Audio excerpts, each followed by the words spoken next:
Le Seigneur soit avec vous. Évangile de Jésus-Christ selon saint Luc.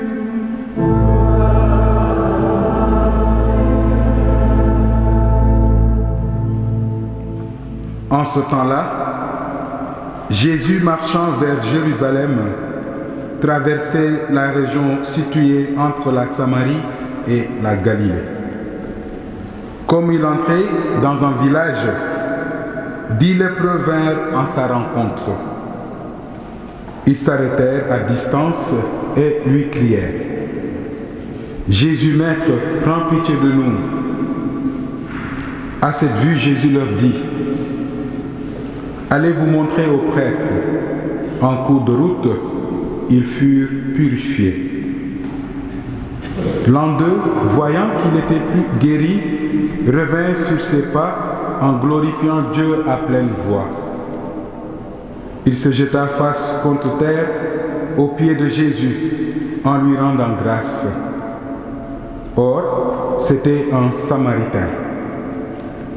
Alors Jésus prit la parole en disant: Tous les 10 n'ont-ils pas été purifiés?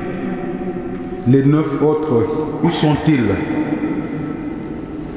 Il ne s'est trouvé parmi eux que cet étranger pour revenir sur ses pas et rendre gloire à Dieu.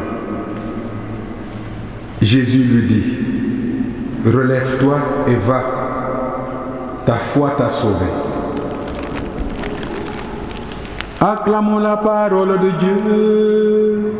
Louange à toi, Seigneur Jésus.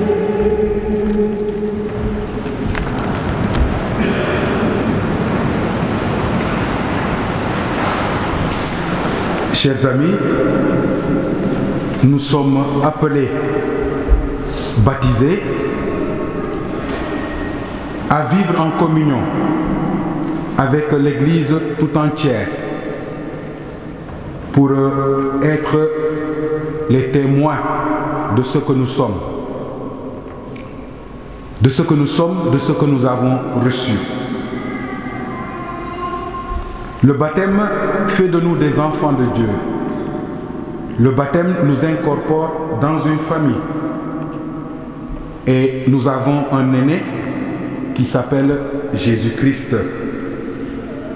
Cet aîné qui nous montre le chemin que nous devons prendre pour voir notre Père Dieu. Il nous révèle le vrai visage du Père. Et c'est à travers Jésus que nous connaissons.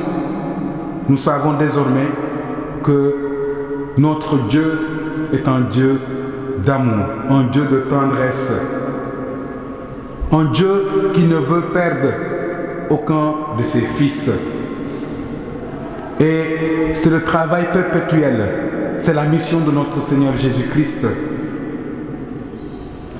Et remarquez donc, à chaque fois que Jésus guérit quelqu'un dans la Bible, il a fallu que cette personne reconnaisse en lui ce maître, ce guérisseur. S'il te plaît, prends pitié de nous. Aie pitié de moi, Seigneur. Et pour nous les vivants, savons-nous reconnaître en Jésus ce maître, ce Fils de Dieu, l'envoyé, celui qui vient nous sauver? Et cela doit être en rapport avec l'action de grâce, cette reconnaissance que Saint Paul nous montre dans la deuxième lecture. Oui, chers amis, nous devons nous souvenir de Jésus-Christ, nous qui avons la chance d'être éduqués sur ce chemin, nous qui avons la chance d'avoir eu des témoins qui nous ont dit qui était Jésus-Christ. Souviens-toi de Jésus-Christ, ressuscité d'entre les morts. En lui, nous devons mettre notre foi. Oui, chers amis, autrefois, on parlait de lèpre. Beaucoup de jeunes ne connaissent pas parce que la lèpre a été éradiquée, heureusement.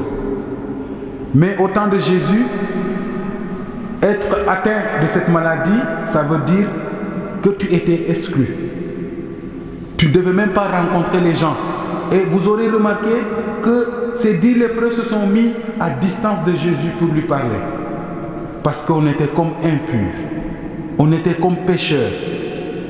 Et de loin, ils ont demandé la miséricorde de Jésus. Oui, cette parole qui ne finira jamais. Jésus ne leur a pas dit, allez vous laver dans tel marigot ou faites ceci pour guérir. Il leur a tout simplement dit, allez vous montrer au prêtre. Et cela nous renvoie à la grandeur de l'acceptation de la foi. Rappelez-vous, Saint Pierre, quand ils ont passé toute la nuit à pécher, ils n'avaient rien. Et Jésus leur a dit, qu'avez-vous comme poisson? Nous avons passé toute la nuit à pécher. Nous aussi, nous pouvons être comme ces pécheurs ou comme ces lépreux qui sont vraiment perturbés par les difficultés de la vie. Mais savons-nous, comme eux, faire confiance à la parole de Dieu? Et comme Pierre, il dira, sur ta parole, je jeterai mon filet. Et pour écouter la parole de Dieu, il nous faut être attentifs, chers amis, à ce que nous vivons dans l'Eucharistie, mais à ce que nous vivons chaque jour, dans notre quotidien. Parce que Dieu ne nous parle pas seulement à l'église. Ce n'est pas seulement dans l'église ou pendant l'Eucharistie que Dieu s'adresse à nous. Dieu s'adresse à nous chaque jour, chaque instant de notre vie, à travers notre propre personne, mais plus à travers le prochain. Ça peut être la personne âgée qui habite à côté de moi. Ça peut être mon époux, ça peut être mon épouse, ça peut être mon fils. Donc cela nous renvoie à être attentifs les uns aux autres. C'est à travers l'autre que Dieu nous parle. Saint Irénée disait, la gloire de Dieu. Nous tous, nous savons que Dieu est notre maître, c'est notre créateur. Et nous cherchons sa gloire. Nous savons qu'il est le maître de tout. Et c'est pour cela que nous sommes venus le prier aujourd'hui. Mais Saint Irénée nous dit, la gloire de Dieu, c'est l'homme debout. C'est l'homme vivant.